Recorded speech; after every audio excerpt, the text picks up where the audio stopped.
Network recorded live at 4ZZZ Studios, Meanjin, Brisbane. On 102.1 FM. And broadcast across Australia on the Community Radio Network. You're listening to Zed Games. Zed Games brings you the best in gaming news, reviews, community and culture. Want to reach out? Share your hot take? Or do you just want to share your favourite game? Find us on socials at Zed Games AU.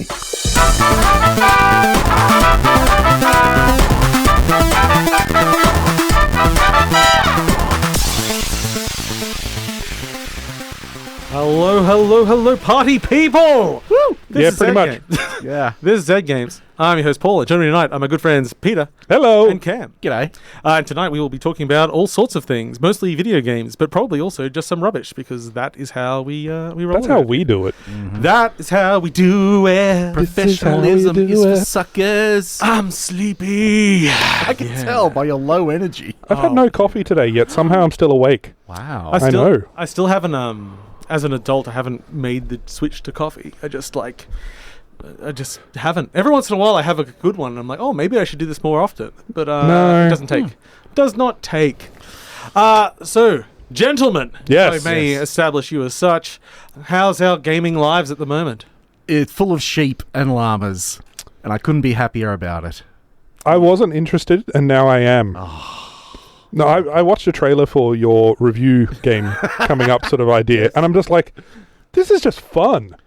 Yeah. Yeah. Yeah. And I'm excited to try it out and hear your review. Yeah, so to not be too secretive Vague. about it, this is the new collection based on Jeff Minter's games. Llamasoft, the Jeff Minter story. Yes, who most of you, I'm going to assume, but we're not alive for a lot of.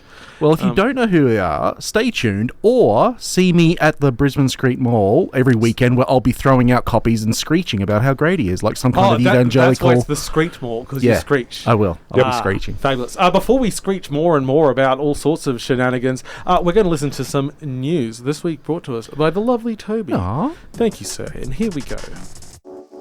This week in gaming news, Toriyama tribute, layoffs and shutdowns, and some gaming bites. Thank you, Toriyama. This week, the world of manga and gaming bids farewell to a creative luminary. Akira Toriyama, the writer and illustrator most known for his beloved Dragon Ball series, has passed away. However, Toriyama's legacy extends far beyond the pages of his iconic manga. His artistic genius also leaves an indelible mark on the gaming industry. From the legendary Dragon's Quest series, where he worked on every installment of the series, to the time-travelling epic Chrono Trigger. Toriyama's character designs breathed life into the pixelated heroes we have grown with and love. On the 8th of March, Toriyama's production company, Bird Studio, published the sad news that he had suffered a subdural hematoma earlier this month that claimed his life.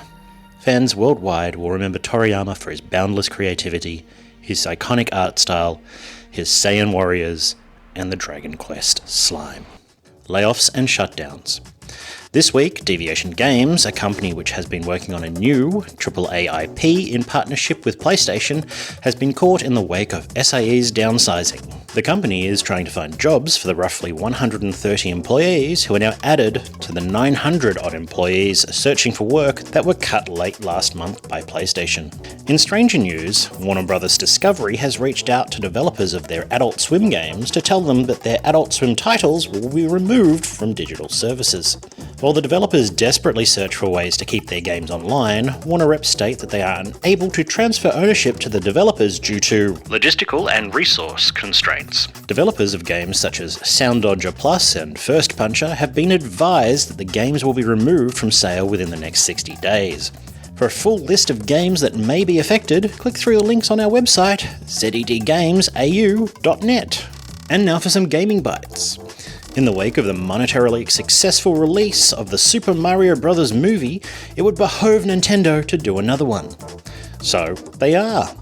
On March 10, or Mario Day, Miyamoto announced on Nintendo's X account that a new, bright and fun Mario movie will be coming to the big screens April 3rd, 2026. Wahoo! Let's go. Okay. Earlier this week, Dragon's Dogma 2 released its character creator ahead of its March 22nd release. And it's got more sliders than sense, in a good way. Players have moulded characters in their own likeness, and some more famous ones, such as Emo Spider-Man Tobey Maguire, Walter White, Scooby's Shaggy, William Dafoe, Handsome Squidward, and even a cursed Pikachu. Click through the links on our website to see more, if you dare. In an interview with GameFile, CD Projekt Red's game director Gabe Amatangelo confirmed that Cyberpunk 2077's development cycle after the disastrous 2020 release is finally over with the recent 2.12 patch, and now the team is ready to move on to bigger and better things. It's done. Yes, Mr. Frodo. It's over now. And now finally, some upcoming game releases. Friday, March 15, save some future aliens in Outcast New Beginnings, coming to PC and next-gen consoles. Tuesday, March 19, farm the future in Lightyear Frontier on PC and Xbox Series S and X, or alternatively, play and manage a baseball team in MLB The Show 24, coming to consoles. Wednesday, March 20, play as your favourite horror daddy, David Harbour, in a Lovecraftian horror love letter to the original Alone in the Dark, coming to PC and next-gen consoles. And Thursday, March 21st, grab your mobile because Call of Duty Warzone Mobile is coming to iOS and Android. And speaking of ports, Horizon Forbidden West Complete Edition is coming to PC. Midnight Ghost Hunt for PC is coming out of early access.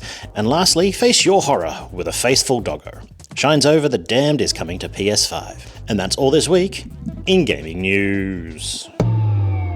Thank you for that, Toby. It was very insightful. Now, while we were talking about Toriyama, and we don't really know him as none of us have followed him as a personal person. But Cam here, hello Cam. Hi. Hi, Cam. Did say that, well, he probably paid his taxes. So I looked that up, and apparently he was evading his taxes. Oh. So, a well-deserved death, man.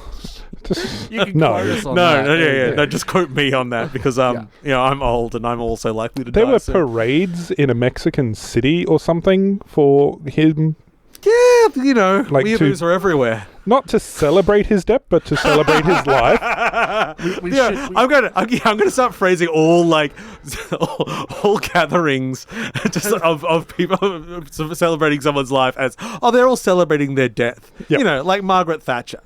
Yeah. Well, that was worth celebrating. We should point out he allegedly didn't pay his taxes. Oh yeah. I have no facts on this. Like this is everything's alleged here. We don't know who paid taxes or not. We don't know who photoshopped pictures of their family, or indeed who is. Oh, you don't know about all this? No. Okay, so I don't know a lot about the royal family and Kate Middleton, but she posted a picture of her and her children, and the hands are a bit weird. But they're also sometimes pictures just look a bit weird. But Sometimes they do. Yeah. Her children are AI generated. Probably, So- yeah. No, they're not So, AI generated. They are AI. Yeah. So someone asked about it. I did all the close-ups of the hands. I go, "What does this mean, Paul?" I'm like, bad picture. It could be. It also just could be bad. I always like the focus on hands. I mean, especially when it comes to drawing. I mean, I can't draw hands. AI is so much better at it than I am. That's why And yeah. all my characters wear boxing gloves. Yes, and also upcoming release-wise, this week's got a couple of continuations of old series that I'm both excited for and are not willing to be excited for. Oh. So new Outcast, and I loved the original. They did Hey Ya, right? No. They shook it. Oh, okay. They shook it like a voxel-based landscape. Gotcha. Okay. And there are no voxels in the new one. So, and then the new Alone in the Dark, which is a very, very up and down series. Oh yeah. But the granddaddy of horror. I do like how in the new Alone in the Dark you can buy the skins that make it look like the original PC game with 4 polygon characters. Really? Yeah. Oh, okay. Oh, yeah. That does sound kind of fun because I that's don't why really I was- want to play David Harbour, but I would like to play an old low polygon Englishman. Yeah. Yeah. With a tweed jacket. Yeah. Good times. Yes, I think it was a year or two ago that they finally admitted that yes, Resident Evil was based on Alone in the Dark. It's like, well, yes, because it's the same thing and it came out afterwards. Yeah. It was a very direct copy. And allegedly. And I also Allegedly. no, they admitted it now. Oh, But okay. also, I will go on the record, and I don't even particularly like the original Resident Evil. It is better than Alone in the Dark. Alone in the Dark is, seminal, important work, but it is janky. And no one remembers Ecstatica, which came out before.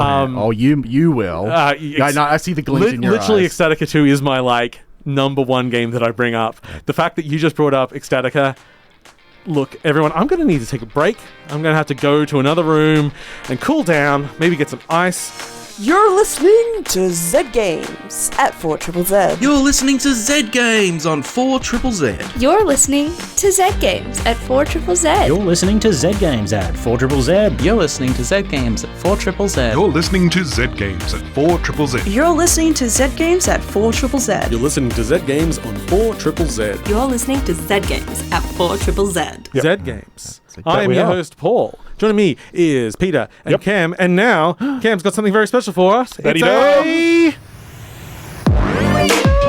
a review about old things. We love doing reviews about games, and I know it's what you're talking about.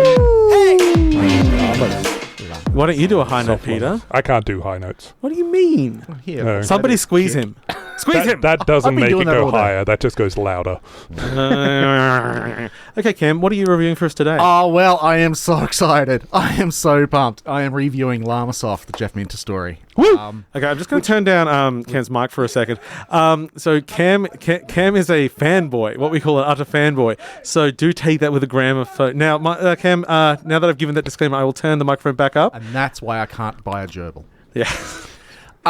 Okay, look, I will actually address this right at the very start, right? Okay, so usually us game reviewers, we make a big show about being unbiased. We're looking like we look at new releases objectively and even-handedly. I cannot and I will not do this with Llamasoft, the Jeff Minter story. I have so many biases. I'm just honest about them. All right, and this is like, Jeff Minter means way too much to me for me to even pretend to be objective.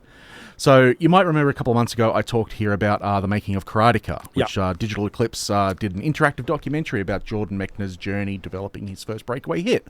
I wasn't even much interested in Karateka before I played it, but because of the way they wove a story around all the early games he made, his notes and his stories about his life back then, by the end of it I was really emotionally invested in not just the game, but the creator behind it.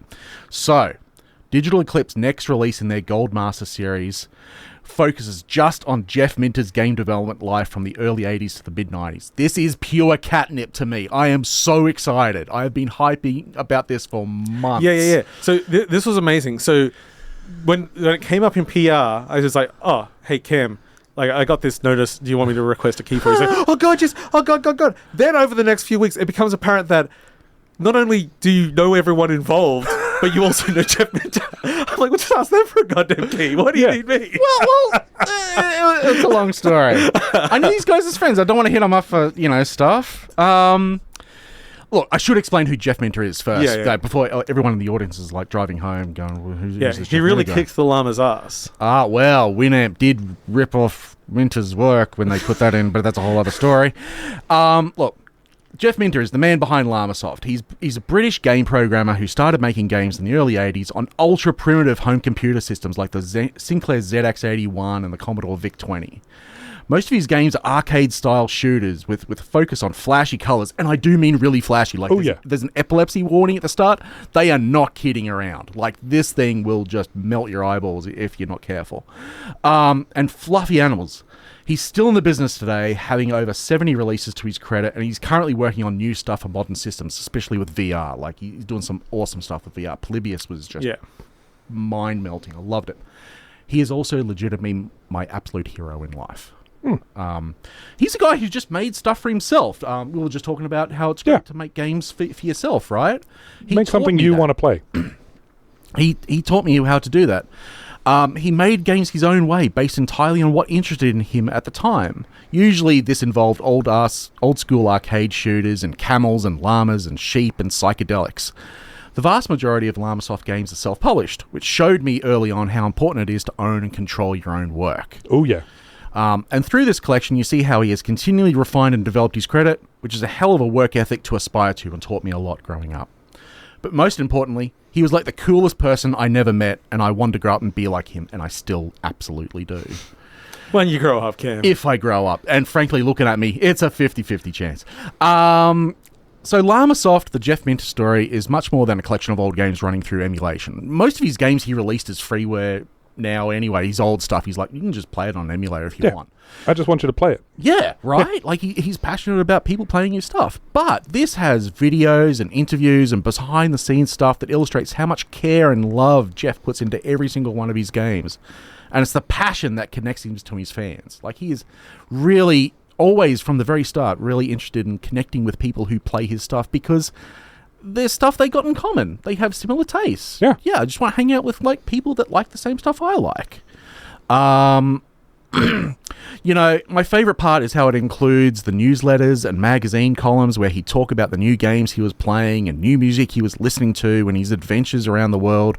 It was like getting a letter from an older brother telling me about a world beyond the suburb I was living in on the wrong side of the planet. He definitely shaped my taste in music and games and opened my eyes to how weird and wonderful video games could be if you put creative people in positions of power and being able to make creative decisions. And if you look beyond the top 10. So, of course, it's the games themselves that are the main focus in Llamasoft, the Jeff Minter story. There's over 40 releases on here, ranging from the dawn of the 80s with games like Centipede, which is a clone of Centipede. But Jeff had never actually played Centipede before he started making it. He'd just seen screenshots of it. So he based the game on what he thought the game played like. And it was different from the arcade because he didn't realize you can move up and down. It's adorable. And then it goes all the way through to what many people would consider his biggest mainstream hit, Tempest 2000 on the Atari Jaguar, which was a 3D web shooter game where you zap into the screen and sort of like tunnel-basedy. Yes. Going down different lanes and geometric and a bit LSD. Yes, very much. I love the fact that I can now play one of my favorite Commodore 64 games, Sheep in Space, on the Switch. I love the fact that I can now play one of my favorite Atari ST games, Llamatron 2112, on the Switch. I love the fact that I can now play literally the only good Jaguar game, Tempest 2000, on the Switch. I'm going to have to check you're working on that, but it sounds right. Trust me. There is so much good stuff in here. What I especially love is that this isn't just a collection of old games. It's an interactive documentary. It's got photos of where Minter grew up and worked, showing him at early trade shows and other paraphernalia to illustrate what it was like being in the UK game development scene in the 80s. Not a lot of game history stuff covers this scene, right? No, and it was huge. Like, I've done a bit of research and a few interviews with people from that generation as well, and it's just like it's a big gap in most, like, there's now thankfully some academics that are writing more about it. Yeah, and actually when you were talking about like his old articles and like that's gold. Yeah, like that just really captures the time, and that's how communication was just done then. And it's like, it's very one-sided. It's like old Carmack's old little his plan files. His plan files. Yeah, that was good. That was good. Yeah, right. There's also some incredibly well-made videos where Jeff talks about how his games were made, and the story goes, like, there's an emotional run-through through the whole thing. It's not just a set. There's a story that runs through it about how he's gone from being a bedroom coder to being a rock star, and then the industry starts to coalesce and get harder to make a hit in, and then his fans come together and save him. Now he's more of like a farm star. He's a farm star. And bless him. You can see both Jeff and his work evolve as he gets more confident in his abilities and pursues what interests him the most. It's also, an interesting look back at the era. Even back then, he was railing against big corporations pushing in on games and making them just soulless products, and how it was making it hard for indie game developers like him to get an audience. He's the only indie game developer from that era that's still working, right? Like, it's still working and could be considered independent in some way that hasn't moved into like studios and everything. Absolutely. Like, that still kept that spirit because most people were doing experiments and then they got real jobs. I Oh, sorry about that. I hate wheel jobs. Yeah, so it's the story that runs through Llamasoft, the Jeff Minter story. It's about how a lone developer just wanted to make games and connect with people who like the same things as he liked, and how he survived working in an industry that even back then was getting increasingly corporate. That was 30, 40 years ago he was worrying about this stuff. Many of the games are enhanced for this release too, which is great because it's not just an emulation dub. They actually put some care and attention to it. There's twin stick support in Llamatron 2012.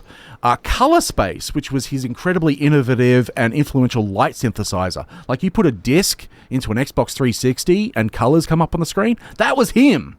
Like, he made that, right? And he ended up making that back in the 80s on I was looking at the original like demo scene release of it upcoming to this, and I'm like, oh, that is just incredible work for the period, and like just the color space in that, and the movement of the animation, and I was just like, wow, this is insane. And I mean, I think we'd have to do a whole episode explaining the demo scene to audience that doesn't know what that is. Absolutely. But yeah, that's how, and I'm happy to do it, and we'll do it too.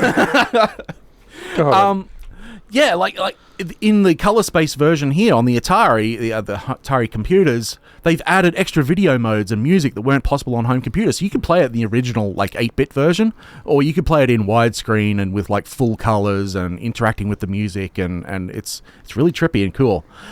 Tempest 2000 has a 60 hertz mode and analog controls, which makes one of the best shooters made even better.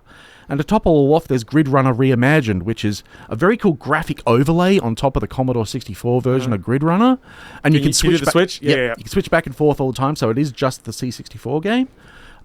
There is so much care and respect shown to each of the titles on show. There's only 3 issues I had with this release. The first one, there is no easy solution for. It's like putting together like the best of the Rolling Stones album, right? What do you leave out? Yeah. Even with 42 titles in this thing, there is still so much left out. Especially on the stuff he did for the Amiga and the Atari ST and the PC and stuff like that. But I get the why it would have been nice. But hey, I get it. The full-on light synthesizer program Tripitron hasn't been included, but frankly, there was no way you can get that working on a console. I get it. The second issue is that I love the inclusion of all the articles he wrote for Zap 64 magazine, talking about what it's like working in the industry back in 1985. But he did dozens more for other publications, I know, because I have a wardrobe full of the darn things that are killing me. The last little one is that the games don't automatically save high scores, which it feels like a small point, but when there's so many games here that are about getting a high score, it would have been nice. That does seem like an odd oversight. Yeah, you get around, like you load and save your game, so you just go, save the game after you finish, and that's fine. I really hope that even people who have no idea who Jeff Minter is can try Llamasoft, the Jeff Minter story out, and learn not just about his work, but also why he's so beloved in the industry. Like, there's very few people that are, like, actually respected. You try working in the business for, like, more than 5 years. I don't respect anyone. And frankly, I don't blame you. No. He's a visionary. He's a rock star. He's the first indie developer, and he's still doing his thing. Surrounded by sheep and a llama and a goat and his partner on a farm in Wales, the story is still going, and he won video games for me. Llamasoft, the Jeff Minter story, is out now on PS4, PS5, Xbox One, Xbox Series, Nintendo Switch, and PC through Steam and GOG. Thank you very much. Bye. Bye. Yay. I like playing someone out while they're still just trying to rap out. That is... I feel like I was on the Oscars. I feel like I've got real Oscar power with that. Don't look at the back of my dress. No. I actually will probably dip into that just for the documentary content. It's honestly. So good. Yeah. There's a documentary coming up called The Heart of Neon, which is about Jeff and his partner Giles working on this new synthesizer that this release takes a lot of video from. It gives you a real good taste for it. We also had Carolyn just write into us to say that they have just tuned into the Old Man episode. Wow. Sorry about that, young whippersnappers. This is Zed Games. Yes. I am Paul, and joining me, Peter and Cam. And right now, it's time for another review! Yeah! Down and up and down. That's what you do with a yo-yo. That's all I got. You do with a yo-yo? You can walk the dog. Hey! Go around the world. Okay, we are going to talk about Penny's Big Breakaway. Yes. Now, this has been a little bit of a current sort of little cult hit come out. This is from the team that brought us what not that controversially, I will describe as the best 2D Mario game, Sonic game, sorry. Sonic Mania. But more controversially, I will describe as the only good 2D Sonic game. And I would like to point out that is our quota for Sonic talking in this episode. Yes, actually, for the semester of radio. Sorry, Zara, no more Sonic. Oh, well. Yeah, we've finished. We've used it all up. Very sad. Anyway, so now this is the team. Instead of doing Sonic Mania 2, they have gone on and they've gone into 3D platformers. Oh, and it is a interesting beast indeed. You play Penny, and it's the old story. You are a talented young yo-yo artist who meets a sentient yo-yo who goes to impress the king at an audition, but the sentient yo-yo steals the king's clothes, so you're considered a felon and chased down by penguins. Sounds like a Tuesday. Yeah. That old bean. Anyway, so, light story, very silly. The game is incredibly bright, it's quite sort of hyper-colored, getting into, a lot of people compare it to sort of a Saturn art style. Very circusy, I'd almost say. Now, what they have done is they have not really copied anyone else's approach to 3D platforming. Obviously, we understand moving in 3D and jumping and such like that. You're getting complex jumping close to like a 3D Mario game where you have a whole move set and you can string it all together. But interestingly, and maybe more controversial for me, but maybe not others, you do have no camera control. Oh, which good. It has been a mixed bag. So I started the game, and the levels are actually it's more about speed running, which takes it towards like that Sonic level, about learning levels, getting better scores, and then making perfect runs. But also, you're supposed to get a few hidden collectibles. So with a fixed camera, you walk into an area, you actually can't see what's on the sides of you. So if you want to actually check those areas, you just have to pointlessly walk there. Now, most of the time, there's nothing there. And eventually, I said, like, you know what? I'm going to trust the game isn't just going to put stuff pointlessly where I can't see. And as soon as I started doing that, I started missing a few collectibles. So I'm like, oh, you haven't quite got the balance right. Now, maybe my eyes just need to like pick up the clues a little bit better. But the fact you can't swing the camera around and look is like, it really slows down the pace on your initial run through levels where you're like, I just got to walk to every corner of this room just to make sure there's nothing in it. So that's a small niggle. The big focus of this game is movement, and movement is king in 3D games. So you have a jump, double jump. You can throw your yo-yo out and swing on it like you can grab things with it. You use a dash with it, and then you can also roll on it, sort of like a unicycle. And this is where we also get a bit of, let's say, Tony Hawk in there. Not a trick system as such, but you can combo and have it not unbroken through an entire level. Oh, wow. That's what people will try to do. If you're really getting into this game, that's going to be your focus. It's not really about fighting enemies. The only real enemies are these swarms of penguins that chase you down in certain areas, and they jump on you and you can just dash and they pop off. They're more of an annoyance than anything else. So it's learning the levels and then kind of getting into a bit speedrunny with it. But if you're someone like me and that generally isn't your what you love in 3D games, mine's normally about clever platforming and exploration, it doesn't really satisfy that itch. Speedrunning, like something like Neon White, I really got into. But this just didn't quite grab me. There's nothing particularly wrong with it, other than, well, this isn't wrong. The movement system is quite different, which is good, but also being that does take a little while to master to really be able to string those moves together. And also, being a fixed perspective in 3D does mean sometimes the angle isn't exactly what you want to know what depth you're going with a jump. And as you learn levels, that's fine. But your initial, I did do quite a few jumps into canyons of nothingness, and you just appear at the beginning again. It's not a huge punishment, but yes, that's why we have free cameras in 3D games, so we can turn it and see what the distance actually is, because that is hard to communicate. Always has been. The shadow. Always will. Yes, but you still have to get above it in the first place to see the shadow. That you do. Yes, that was a recent game I played, didn't have a shadow. I'm like, is this broken? And the devs responded, yes. Because no one is crazy enough to do that. The presentation is really good. It's really slick. The bosses are really fun. The music is wonderful. You're really just picking up from that vibrant sort of old school console game that they did with Sonic Mania previously. Very solid game. Not quite for me personally, but if you are a Sonic nerver, I think it actually scratches that itch very well.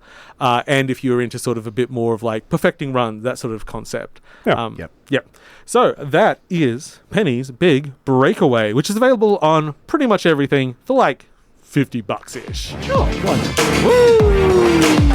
That was a review. You heard it here.